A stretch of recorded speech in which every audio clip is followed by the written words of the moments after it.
Hola, ¿qué tal? Bienvenidos a un episodio más de La Voz del Derecho por Seúlver, Puebla.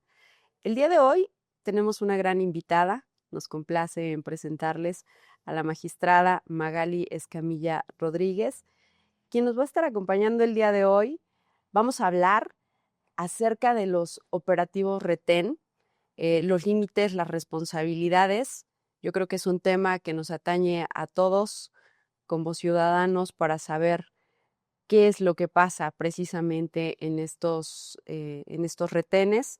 También vamos a estar platicando de todo aquello que se debe, no se debe de hacer, lo que hacen, lo que no hacen y pues lo que nosotros podemos como ciudadanos estar al pendiente, sobre todo en este tipo de operativos. Bienvenida, qué gusto saludarte. Muchísimas gracias. La verdad es que estoy muy emocionada de estar con todos ustedes. Ya tenía tiempo que estaba yo pendiente de qué momento Seúlver me hacía el favor de invitar para compartir con ustedes los conocimientos. La verdad es que el tema que me hicieron favor de compartir para poder desarrollar en esta plática que vamos a tener, me parece de suma importancia. Siempre he creído que para poder reclamar un derecho, tenemos en principio que conocer el derecho. Y los retenes de manera muy particular es algo que la sociedad siempre nos convoca para poder platicar, para poder compartir legalmente qué es lo que tenemos que realizar, el que sí y el que no debemos de realizar en un retén. Recordemos, además de todo, que bueno, México es un estado democrático de derecho y por lo tanto lo regimos por disposiciones legales. Las autoridades e incluso los particulares tenemos que cumplir con determinadas reglamentaciones que se han generado para poder, sobre todo y en el caso particular de los retenes, evitar el abuso por parte de las autoridades. Sin embargo, bueno, también debemos de recordar que los retenes se deben de considerar como un medio que la autoridad de seguridad ha implementado para poder evitar la comisión de delitos, ¿no? Pues como ya escucharon, el día de hoy vamos a tener mucho de qué hablar, sobre todo que es maravilloso tenerte aquí. Y antes que nada, cuéntanos, ¿quién es la magistrada Magali Escamilla? Bueno, pues debo de comentar, yo nací, sí, aquí en la ciudad de Puebla. Sin embargo, bueno, mi nacimiento en la ciudad capital fue de manera accidental. En realidad yo siempre me he considerado como persona oriunda de Zacatlán de las Manzanas. Entonces, vengo de una población del interior del estado. Eh, el día sábado, 9 de agosto, cumplí 30 años ya de carrera judicial, lo cual me emociona muchísimo. Desde que estaba yo estudiando la carrera de Derecho, egresada de la Escuela Libre de Derecho de Puebla, tuve contacto con el Poder Judicial al concluir la carrera. Mis maestros me hicieron favor de contactarme, de recomendarme incluso para poder entrar al Poder Judicial. Y bueno, entré desde ser escribiente, pasé ya por muchas etapas, ser secretaria proyectista de juzgado, secretaria de acuerdos de juzgado, secretaria proyectista de sala durante muchos años y después realicé un examen de oposición en el año 2019 para ser jueza de oralidad penal. Gané el concurso y el día 16 de mayo del año 2019 fui nombrada juez de oralidad penal en el estado de Puebla y para el día 22 de marzo del año 2024 el Congreso del Estado tuvo a bien nombrarme como magistrada del Honorable Tribunal Superior de Justicia. Es el cargo que desempeño, fui asignada, soy magistrada de la primera sala en materia penal. Siempre me he desempeñado en la materia penal, lo cual me emociona mucho, me gusta mucho, me apasiona mucho el derecho penal y bueno, pues es ahí donde he realizado mi carrera, repito, ya de 30 años de trayectoria. Una gran trayectoria definitivamente y pues felicidades por Muchas esos gracias. 30 años y todavía los que vengan, Y todavía los que vengan. todavía los que vengan porque efectivamente yo te he observado y definitivamente eres una apasionada por lo que haces y de verdad que personas como tú son las que necesita nuestro, nuestro sistema, nuestra ciudad, nuestro estado, porque de verdad que el confiar, el saber que tenemos personas tan capaces, tan Muchas gracias. capacitadas, pues a ojos cerrados. La verdad es que siempre he sido un amante del estudio, que es otra cuestión que también me gustaría compartir en esta plática, sobre todo porque sé que muchas de estas pláticas las observan estudiantes de derecho. El abogado, el abogado se tiene que actualizar día con día. El estudio es permanente, siempre, porque nuestras disposiciones legales varían de acuerdo con las exigencias que tiene nuestra sociedad. Entonces, siempre me ha gustado estudiar. La verdad es que sí, me gusta leer mucho y creo que esa es una de las bases principales para poder desempeñar la función. Yo les comentaba hace un momento, para poder exigir un derecho hay que conocer el derecho. Y yo como autoridad, pues debo obviamente de estar actualizada respecto de todo lo que compete en materia penal para poder ejercer y aplicar correctamente el derecho. Recordemos que las autoridades estamos obligadas a fundar y motivar todas nuestras resoluciones. Y entonces en esa motivación y fundamentación que la propia ley nos exige, pues tenemos que estar actualizados, preparados. Entonces, bueno, mi gran pasión es el derecho penal, lo ejerzo sí como autoridad jurisdiccional, pero bueno, también como catedrática. La verdad es que Seulver me ha hecho el favor desde hace ya varios años de incluirme dentro de su cátedra, lo cual de verdad valoro mucho. Me fascina estar en contacto con el alumnado de maestría, de doctorado, pero además de todo, eso me obliga también a actualizarme día con día, ¿no? Es en la actualidad la actividad que como docente se realiza es una actividad muchísimo más dinámica, porque en la actualidad cuando tú estás con el alumnado comentándoles acerca de algún tema en específico, el alumno en automático está verificando la información que tú le has proporcionado en su tableta, en su computadora, en su teléfono celular. Entonces, obviamente que tenemos que actuar con mayor responsabilidad. Digo, siempre se tuvo que ser responsable, pero ahora con mayor responsabilidad porque sabemos que el alumnado va a estar verificando lo que tú le comentas. Entonces, sí, es una obligación como catedrática, como autoridad jurisdiccional, estar actualizada en todos los temas que en derecho competen, ¿no? Sí, eso es definitivo. Y como bien lo dices hoy, el uso de las tecnologías es algo que nos hace estar siempre como que un paso más adelante, porque inmediatamente lo están checando, te están diciendo, aunque siempre hay que entender que no es en torno a lo que uno de repente entiende, sino a la literalidad de lo que ¿Sí? debe de ser, ¿no?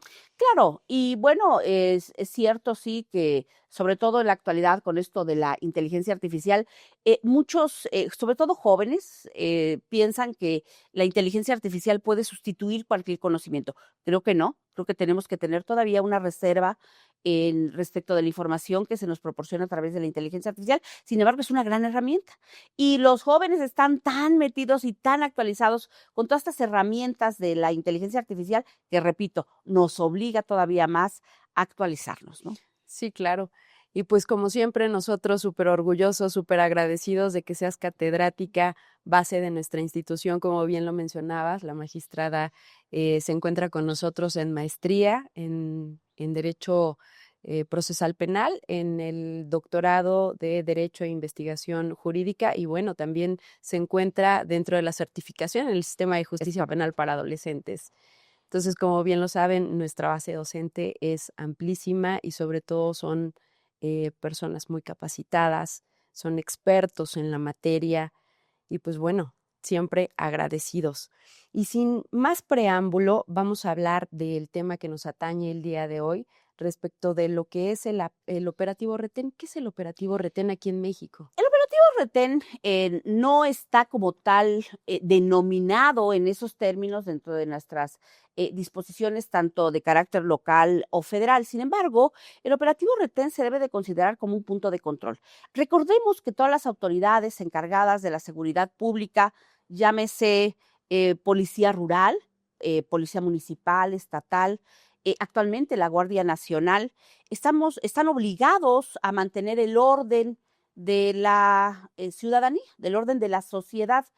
Recordemos, el derecho de manera general tiene como como objetivo principal la permanencia del orden social. Entonces, para poder continuar con ese orden social que debe de permanecer en toda sociedad, es que se han implementado diversos dispositivos legales para poder obtener efectivamente esa permanencia del orden social. De manera particular, son los retenes, que repito, se están considerando sí por disposiciones legales como un punto de control. Estos puntos de control son efectivos, pero tienen que estar muy, muy normados, porque tal y como lo comentaba al inicio de la plática, es importante que estén facultados y debidamente normados para evitar el abuso por parte de la autoridad.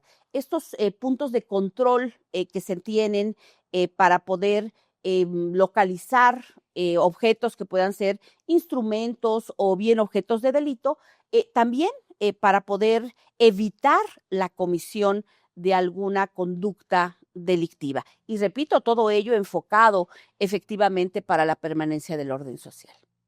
Y en este sentido, ¿cuáles son los niveles de contacto que puede tener precisamente el oficial que está llevando a cabo este retén? Bueno, esta medición? de manera particular debemos de señalar que una de las disposiciones legales que con mayor puntualización se deben de observar tratándose de los retenes es la Ley Nacional del Uso de la Fuerza. Esta ley nacional surge en el año 2019, tiene una aplicación en todo el territorio nacional y en esa Ley Nacional del Uso de la Fuerza nos establece de manera particular 5 niveles de contacto. Encontramos como primer nivel de contacto la propia presencia de la autoridad del orden, de la autoridad de seguridad pública, policías o Guardia Nacional. La propia presencia puede disuadir a las personas a cometer algún delito. Sin embargo, cuando la autoridad advierte que no existe la retención por parte de la ciudadanía, por parte de las personas para cometer un delito, entonces nos vamos al segundo nivel, que es la persuasión. Esa discusión verbal que va a tener la autoridad, donde va a reprimir, va a ordenar a la persona que esté cometiendo un delito, que se encuentre en una condición de falta incluso administrativa para que no lo realice, que es el segundo nivel de contacto. Después vamos a encontrar una reducción. Esta reducción sobre movimientos en donde ya la autoridad no solamente está presente, no solamente va a haber una disuasión de manera verbal, sino además de eso puede tener ya un contacto físico con la persona, repito, para impedir la comisión de algún delito o si el delito ya lo cometió, bueno, para impedir que efectivamente pueda darse a la fuga, para impedir incluso también la comisión de faltas administrativas, porque los retenes no solamente se generan para evitar la comisión de algún delito, sino también para faltas administrativas. Posteriormente, si esa reducción de movimiento fuera insuficiente o la autoridad advirtiere que la reducción de movimiento no está al alcance de su acción, procederá ahora sí al empleo de armas no letales. Es ahí donde podemos encontrar las macanas, las autoridades cuentan incluso también con pistolas eléctricas, con cualquier artefacto que no sea de carácter letal. Si eso fuera insuficiente, las autoridades claro que cuentan con la posibilidad del empleo de armas de fuego, de armas letales, pero como último punto, el uso de la fuerza física e incluso el empleo de armas de fuego tienen una restricción muy sometida por parte de la autoridad, repito, para evitar con ello el uso de la fuerza. Ahora, también es importante que señale que si bien la Ley Nacional del Uso de la Fuerza nos habla de estos 5 niveles de contacto, esto no implica que deban de agotarse de manera en el orden que les he señalado, es decir, la autoridad no tiene que empezar por presencia y luego ir a la disuasión y luego a la reducción y luego al empleo de uso de armas no letales y finalizar con el uso de armas letales. No, la autoridad tiene los elementos de seguridad, deben de evaluar la situación con un nivel de proporcionalidad para poder establecer si efectivamente se puede comenzar con la presencia, con la persuasión, o bien si de acuerdo con la condición en la que se encuentra el escenario, no es posible agotar los otros niveles, puede incluso comenzar con un nivel del uso de armas de carácter letal. Entonces, eso sí es importante, no que la ciudadanía no tenga la idea de que las autoridades están impedidas para el uso de la fuerza. No, la verdad es que no, porque también debemos de entender, y es la parte que yo también quisiera rescatar, de repente los policías, la propia Guardia Nacional, está tan estigmatizada que decimos, no, son unos rateros, son unos abusadores. No necesariamente. Yo entiendo que sí, ha existido mucho abuso, pero también debemos de entender, y es por eso que se creó la Ley Nacional del Uso de la Fuerza, que las autoridades de seguridad pública en muchas ocasiones no pueden obtener su cometido de evitar la comisión de algún delito, de alguna falta administrativa, solamente con la presencia o con la disuasión. Yo quiero ver que un delincuente le digan, por favor, hágame el favor de subirse a una patrulla porque lo vamos a llevar detenido. No, es un carácter incluso natural, la resistencia, y ante la resistencia o la condición específica del escenario criminal es que puede generarse, incluso autorizarse el empleo de la fuerza. Claro, y yo lo señalaba hace un momento cuando hablaba acerca de la capacitación. Las autoridades de seguridad pública, al igual que cualquier otra autoridad, debe de fundar y motivar su actuación. Es por eso que debe también los policías capacitarse debidamente, porque si emplearon armas letales, si emplearon armas no letales, es decir, si fueron generando un nivel de contacto mayor o superior, deberán de justificar el porqué y hacer la documentación incluso respectiva que señale de manera muy puntual por qué la presencia, por qué la disuasión, por qué la reducción no fue suficiente para reprimir la presencia de una falta administrativa o incluso de un delito. Y en este sentido, hablas de escenarios y, por ejemplo, nos topamos mucho con estos operativos que se hacen, pues de repente, sin saber si es para revisión, si es, en la noche sabemos que son por alcoholímetro, Regularmente. pero de repente sí están los operativos ahí sin saber de qué se trata. Y en este sentido, me ha tocado observar, a mí de manera personal no, pero sí me ha tocado observar que le piden al conductor que se baje del vehículo y que van a revisar el vehículo. ¿Pueden hacer eso? Bueno, como lo comenté, los retenes están justificados, ¿no? Estos puntos de control están justificados. Sin embargo, y tomando en consideración estos niveles de contacto, la autoridad debe de justificar de manera objetiva el contacto que va a tener con la persona que está sometida en estos retenes. De entrada, y sí, a lo mejor adelantándome un poco a esta charla, sí señalar, los retenes, además de ser legales, son obligatorios.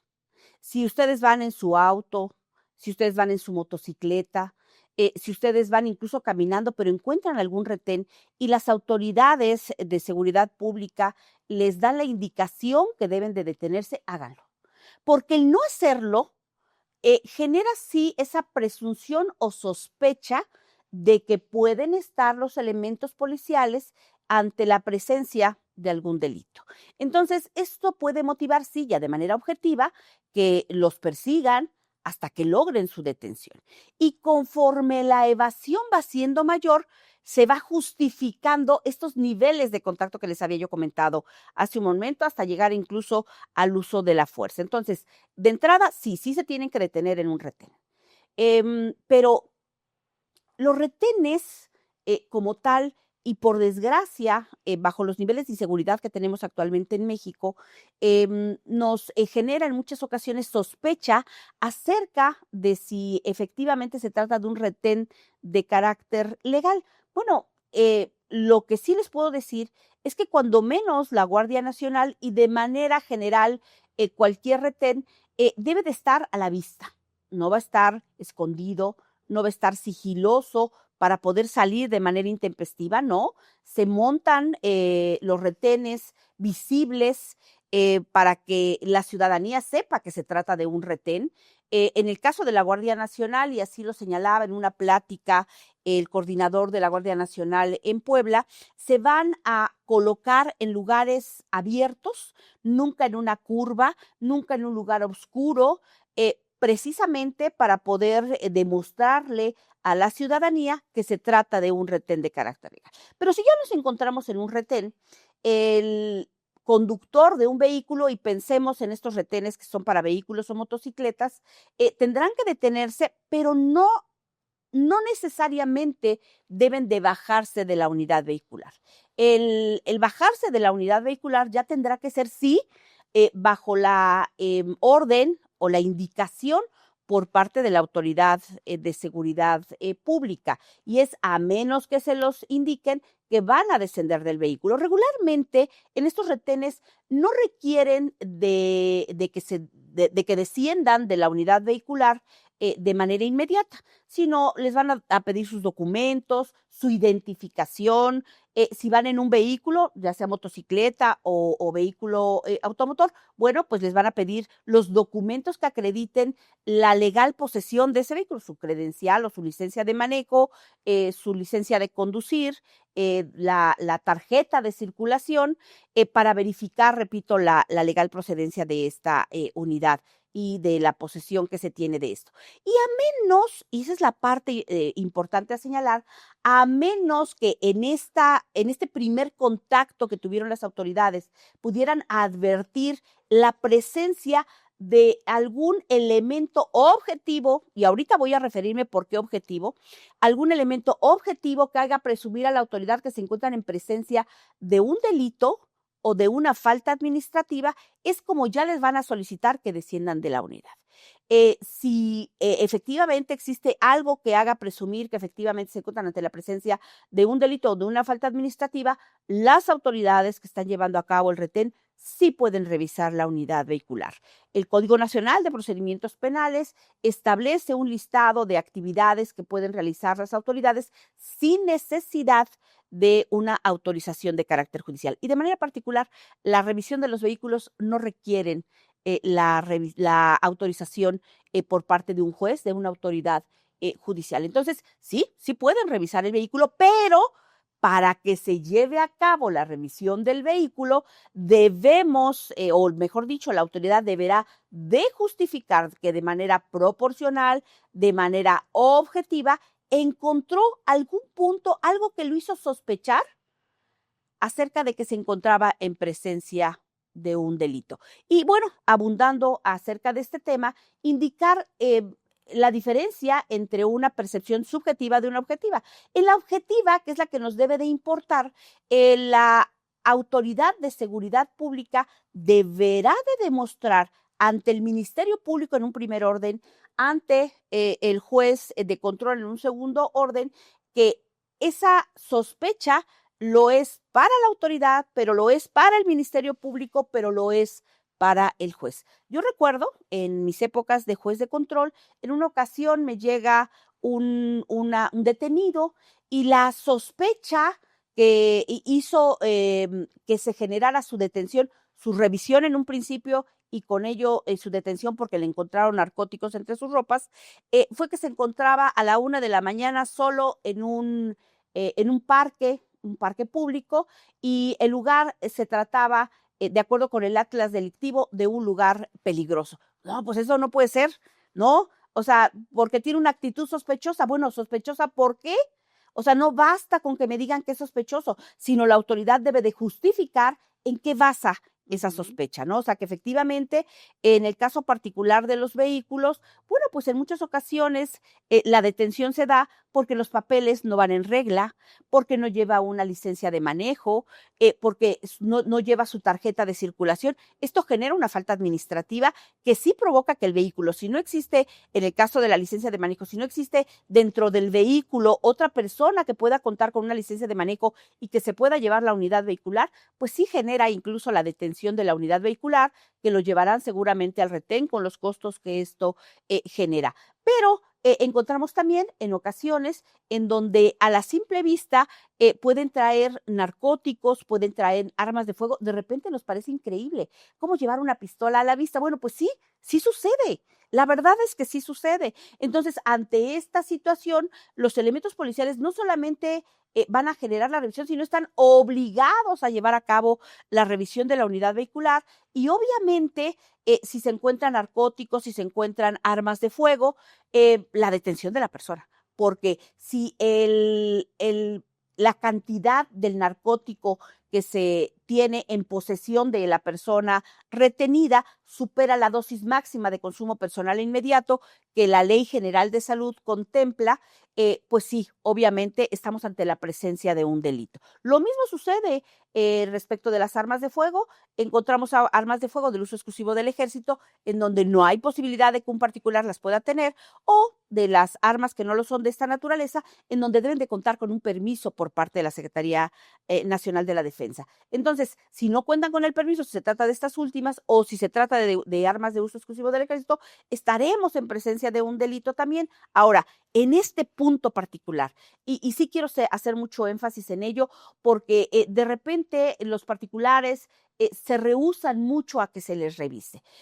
No, miren, existe otra disposición legal que es el Protocolo Nacional de Actuación del Primer Respondiente. ¿Quién es el primer respondiente? Pues es esa primera autoridad que efectivamente se dio cuenta que estaba el narcótico, que estaba el arma de fuego y que entonces sabe que tiene que llevar a cabo la detención. Pero este protocolo que les comento señala como obligación de la autoridad que debe llevar a cabo una revisión de la persona. Entonces, las faltas administrativas también generan que las personas puedan ser detenidas para presentarlas ante el juez calificador. Y entonces, por ejemplo, el orinar en la vía pública. Esta es una falta administrativa que se contempla dentro del Código Reglamentario del municipio de Puebla o de cualquier otro municipio. Y esto, repito, genera que se le tenga que presentar ante el juez calificador, pero para poderlo presentar, de acuerdo con este Protocolo Nacional de Actuación del Primer Respondiente, debe de revisarlo. ¿Para qué los revisan? Bueno, pues para generar seguridad tanto a la persona que es detenida, a cualquier persona que se encuentre alrededor e incluso para la propia autoridad.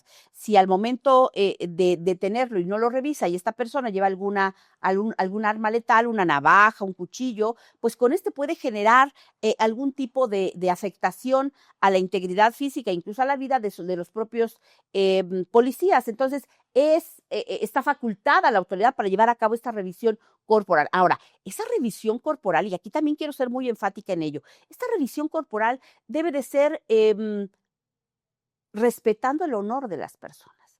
Es decir, si se trata de una mujer, y así lo contempla el Protocolo Nacional de Actuaciones, no lo puede revisar un hombre, salvo casos muy excepcionales en donde no haya una policía mujer y efectivamente se encuentren ante la presencia de algo que haga sospechar que la persona lleva algún instrumento letal.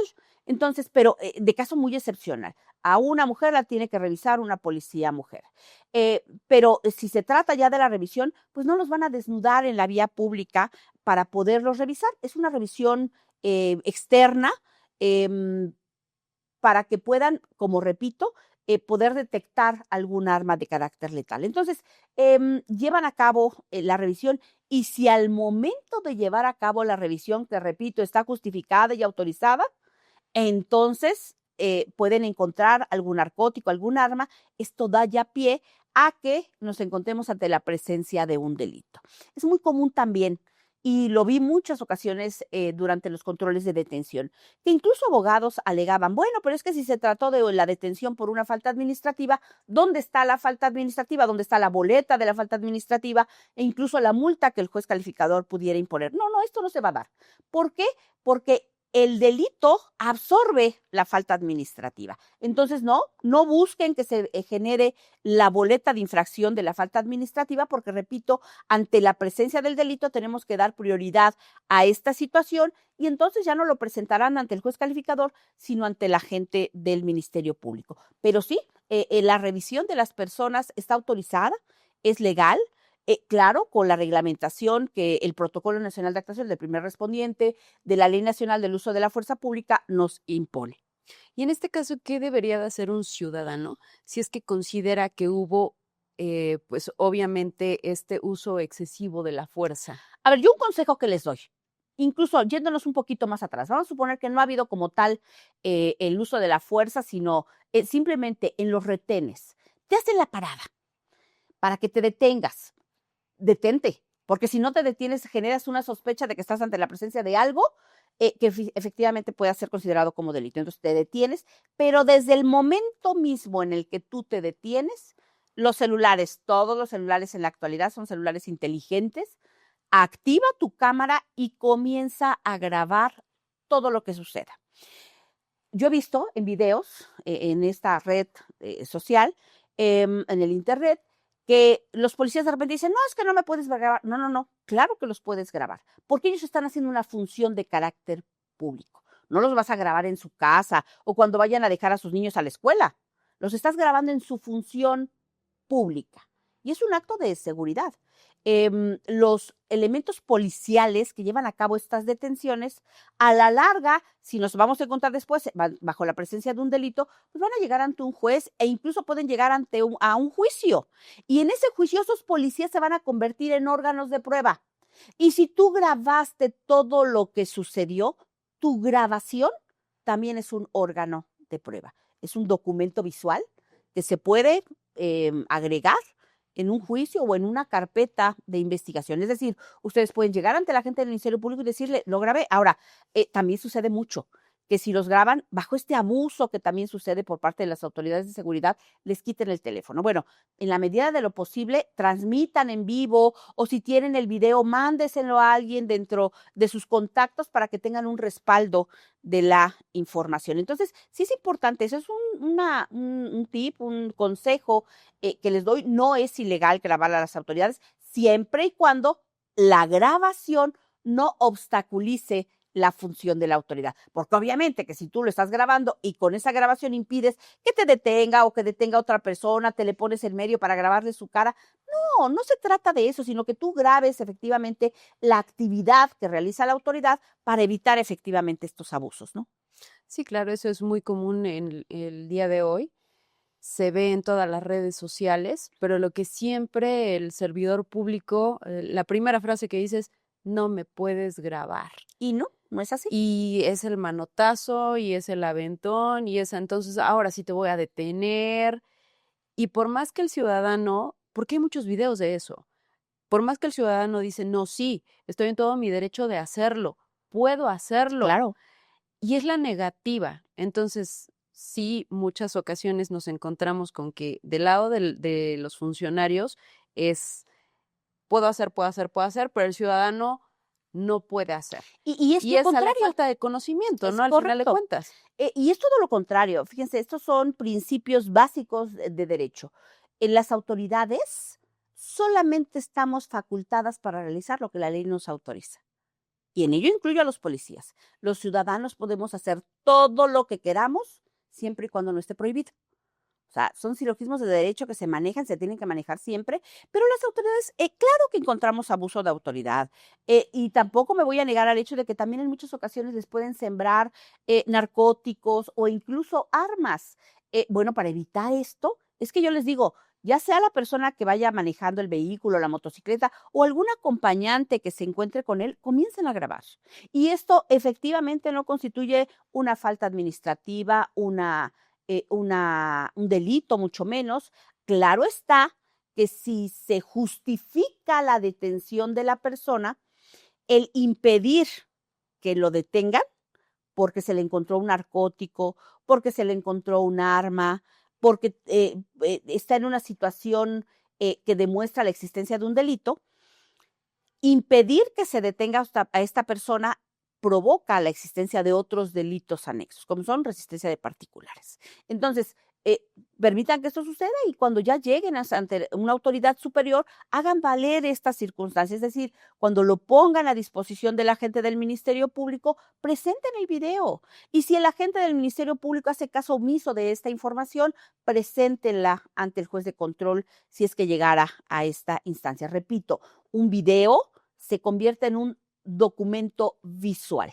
Y el Código Nacional de Procedimientos Penales establece que dentro del catálogo de pruebas o de medios de prueba, datos de prueba que se pueden ofertar, está efectivamente los videos como documento visual.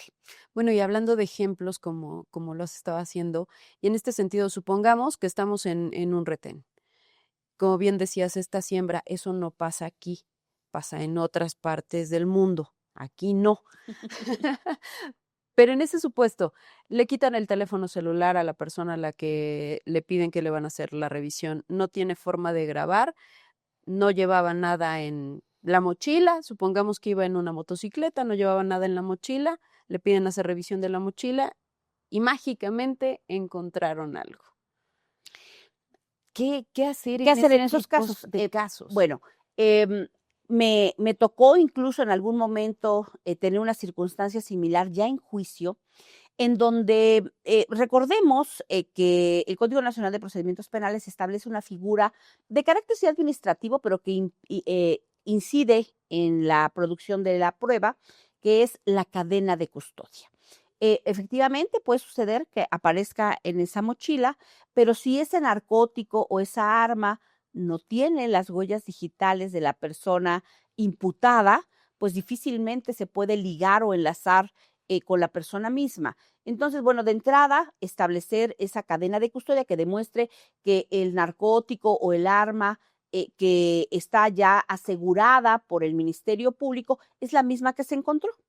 Y con ello, bajo actos de defensa, bajo técnicas de litigación, el defensor pudiera solicitar que se lleve a cabo un análisis dactilar para poder demostrar que en la bolsa que llevaba el narcótico, en el arma, letal o no letal, no se encuentran huellas digitales de la persona. Pudiera pensar que esta es una forma en la que se pueda demostrar que efectivamente fue sembrado el objeto del delito y no, o el instrumento del delito, y no que efectivamente sucedieron los hechos como los policías así lo marcan. Ahora, este documento visual del que yo les hablo, estas grabaciones, repito, no necesariamente las tiene que hacer la persona que es detenida, sino puede hacer incluso un tercero. Nosotros vemos en la actualidad que con mucha facilidad, cuando van a detener a una persona, los ciudadanos comienzan a grabar.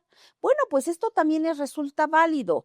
En muchas ocasiones se suben a redes sociales y no saben de verdad la cantidad de delitos que se han esclarecido para poder obtener la verdad real de los hechos. Otra cosa también importante, cuando se sucede este tipo de cuestiones, es importante que en el lugar de la detención, pues es un trabajo de la defensa, pero en muchas ocasiones también de los familiares, vayan a buscar cámaras de seguridad que se encuentren de manera oficial o incluso de particulares, y que se obtengan esas cámaras de seguridad, se obtengan las grabaciones de esas cámaras de seguridad bajo las reglas estas que les comento de la cadena de custodia, para poder presentar y que en realidad los hechos no ocurrieron como se manifiesta por parte de las autoridades aprehensoras. Esa también es una gran herramienta con la que contamos en la actualidad.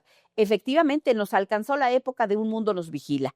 Y entonces esto debe de ser una gran herramienta para la sociedad, para con ello demostrar cómo verdaderamente sucedieron los hechos. Efectivamente, lo de las cámaras es muy cierto, pero también me ha tocado observar, digo, no aquí, en otras partes del mundo, que de repente donde se ponen los retenes, hablabas de que no se tienen que poner en curva, se ponen en curva. Pero, perdón que te interrumpa, lo que sucede que entonces esos retenes tenemos ya, ahí sí, por parte del ciudadano, la sospecha de que no se trata de un retén legal. Los retenes de manera regular están perfectamente, valga la redundancia, regulados por la autoridad que los ordena. O sea, no se trata, los retenes como tal, no es que un día un policía se amaneció y dijo, como que hoy tengo ganas de poner un retén. No, deben de estar muy bien autorizados e incluso señalar el objetivo que tiene el retén. Entonces, no se van a ubicar en lugares oscuros. Claro, por ejemplo, los alcoholímetros sí pues, esa oscuridad claro, que nos da la propia naturaleza, pero no deben de estar en una situación de esa naturaleza. Entonces, los retenes debieran, aun cuando no existe como tal una disposición legal que nos diga las reglas específicas para colocar un retén, se deben de colocar en lugares visibles, porque si no, bueno, esto podría ser utilizado a favor de la propia persona detenida en indicar, a ver, ¿por qué el retén se colocó en un lugar donde no hay cámaras de seguridad, donde no hay correcta visibilidad acerca de lo que ahí ocurre? Entonces, yo incluso pensaría que resulta obligatorio para protección del ciudadano, pero hasta también para protección de las autoridades, que en los retenes hubiera una cámara de seguridad. C5, incluso el DERI, la Dirección de Respuesta Inmediata, tiene cámaras de seguridad en toda la ciudad. Pero los Oxxos tienen cámaras de seguridad que también contribuyen a la seguridad y entonces pues tratar de ubicar la tienda de la esquina seguramente contará, o muchas casas en la actualidad cuentan con estas cámaras de seguridad. Entonces, esa es una herramienta para que se suceda. Y los retenes de manera específica sí deben de ubicarse en lugares visibles. Claro, no en lugares que permitan que la persona en cuanto vea el retén pueda irse por otro lado. Eso tampoco, porque sí se puede suceder, no. Pero, por ejemplo, los retenes que colocan en la recta Cholula, pues a lo mejor no lo van a poner inmediatamente después de la salida al periférico, pues porque si no se van a ir por el periférico para no pasar por el retén, pero sí en lugares visibles. Y la Guardia Nacional tiene como regla específica y directa que en las carreteras nacionales no pueden ubicar los retenes en un lugar poco visible o incluso en las curvas. Eso sí, o sea, si se trata de un retén legal, oficial, ordenado por la Guardia Nacional, se va a colocar en lugares visibles, nunca en una curva, ¿no?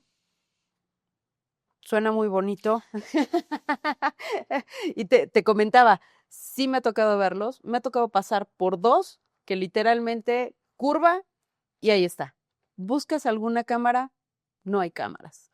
Hoy en día estaba yo escuchando algo en uno de los videos donde dice que hoy como ciudadanía creo que estamos obligados todos a tener una cámara de grabación en nuestros vehículos. Sí, debiera. Incluso hay países, ejemplo Rusia. En Rusia todos los vehículos ya te los venden incluso con este aditamento de la cámara. Sí, y hay muchos coches que ya lo tienen. Yo tuve un percance automovilístico hace como un año y me llamó la atención que yo no fui la responsable del evento de tránsito, no hubo lesionados, solamente daños materiales, pero me llamó mucho la atención que inmediatamente de que esto sucedió, el vehículo que iba atrás de mí, se baja el conductor, se acerca a mí y me dice, no, yo me di cuenta que usted no fue la responsable. Y yo, pues gracias, efectivamente no fui la responsable. Todo lo traigo grabado porque tengo cámara de seguridad en mi vehículo. Si quiere le paso el video, pues sí, pásamelo. Y ya a través de WhatsApp me lo pasó. Entonces, sí, repito, un mundo nos vigila. Claro. Esa es otra táctica, ¿no? Sobre todo si tenemos necesidad de salir en las noches o salir a carretera o andar por lugares poco frecuentados, pues a lo mejor sería una gran idea colocar una cámara de seguridad. Las patrullas deben de tener cámaras de seguridad. Por cuestiones económicas, muchas de ellas no lo tienen, pero debieran. Sí, claro. Y esto nos evitaría incluso mucho de la corrupción que se da, ¿no? Justo iba yo a ese tema, o sea, muchas pues de estos actuares van en torno a la extorsión de está bien, te dejo ir, pero pues ayúdanos para el café, ayúdanos para la cena, No, ayúdate. de ¿Cómo verdad, ayúdate? en esto de la corrupción es algo, yo creo que es el cáncer más difundido en México, por desgracia, y a todos los niveles, desgraciadamente. Pero en el caso particular, de verdad supera la imaginación los niveles de extorsión que en muchas ocasiones se generan. Tuve conocimiento hace poco de una extorsión efectivamente basada en estas circunstancias de detención, en donde le dijeron, no, pues si no quieres que nos llevemos tu vehículo, nos tienes que dar 18,000 pesos. El vehículo, porque era una falta administrativa la que se había generado por tránsito de vehículos. Y le dijeron, bueno, no traemos los 18,000 pesos aquí. Ah, no, no te preocupes, me puedes hacer una transferencia. O sea, ya hemos llegado a esos niveles, ya nada más les falta traer su Terminal. terminal para que te puedan cobrar las extorsiones. A ver, Y en eso sí he sido muy puntual. Si de algo me puedo enorgullecer, y lo digo con mucha claridad aquí en la Cámara, he sido siempre, mi carrera judicial siempre ha sido de honestidad. Y eso me da la posibilidad, la fuerza y la voz para indicar no a la corrupción. Y no es no, en ningún nivel. Que si me paso un alto y me detiene un agente de tránsito, pago mi multa y así se me va a evitar o se me va a quitar la costumbre de pasarme los altos y salir más temprano de mi casa. La corrupción es de dos. La corrupción es de quien da y de quien recibe. Y entonces, pero si nos encontramos bajo esta condición de la extorsión, yo sí de verdad, y extorsión y no extorsión, simplemente abusos de autoridad, yo les hago la invitación, pero de verdad hágalo. Yo sé que en ocasiones resulta engorroso, resulta cansado, mucho tiempo que se emplee, pero pongan las denuncias correspondientes. En la actualidad, incluso la Fiscalía General del Estado nos ha dado la oportunidad de que las denuncias se realicen de manera virtual, en línea. Ustedes pueden acudir a fiscalía.puebla.gov.mx y hacer la denuncia. Es una predenuncia, sí, pero hacer la denuncia en línea, que después serán llamados para poder ya aportar la información necesaria. Ante cualquier acto de corrupción, ante cualquier acto de abuso de autoridad, denúncienlo. Que yo les prometo que efectivamente se realizan también judicializaciones, que es la parte que a mí me toca, acerca de actos de corrupción. He tenido en audiencias a policías que golpearon sin necesidad, que extorsionaron, que abusaron de la autoridad. Pero esto se genera porque el ciudadano, la población, va y denuncia. Porque si no existe denuncia, pues solamente se queda en el limbo la queja, la reclamación.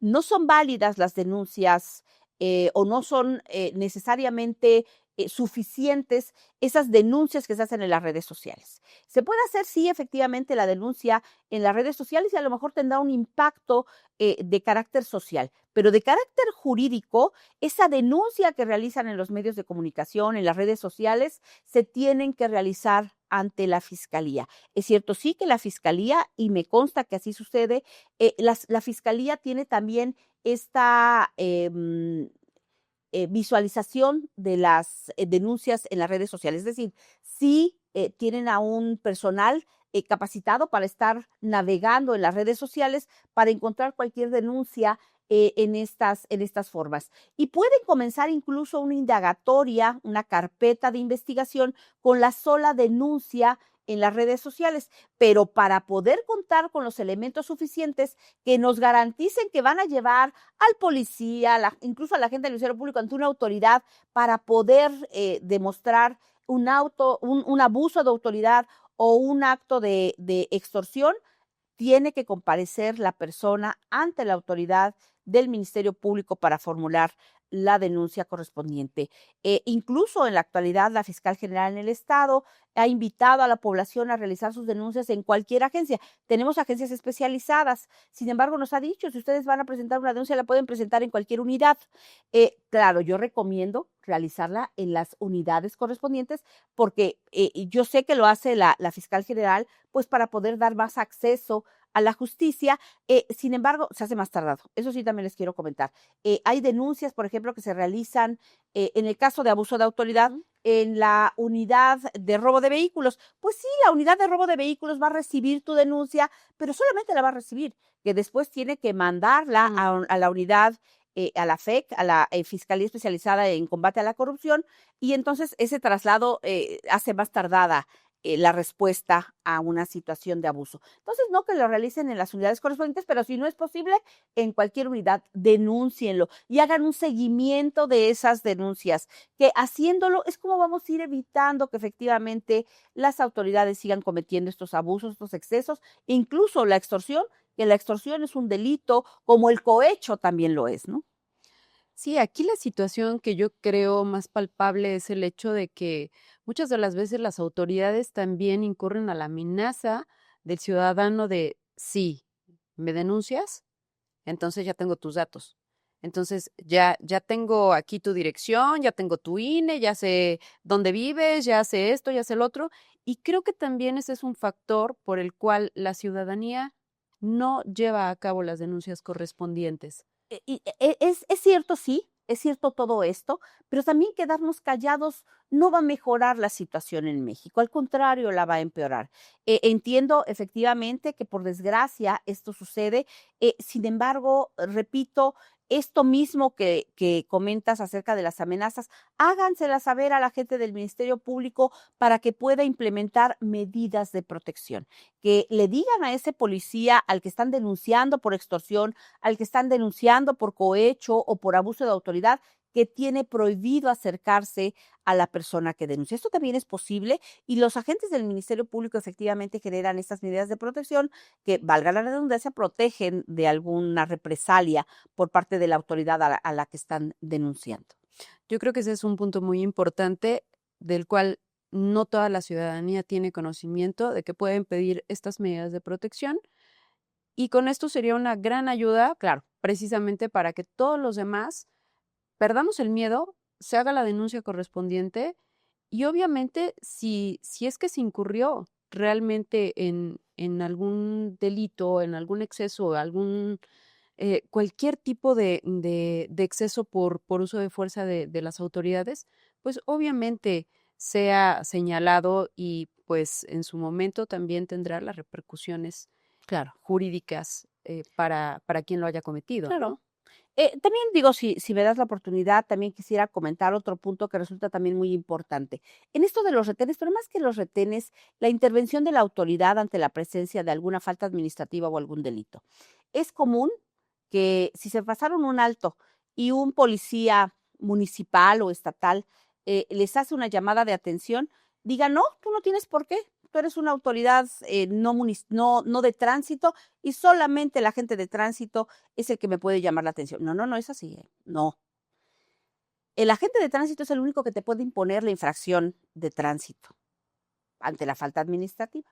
Pero cualquier autoridad, recordemos, las autoridades encargadas de la seguridad pública, llámese policía rural, auxiliar, turística, municipal, estatal, Guardia Nacional, tienen como cometido la permanencia del orden social.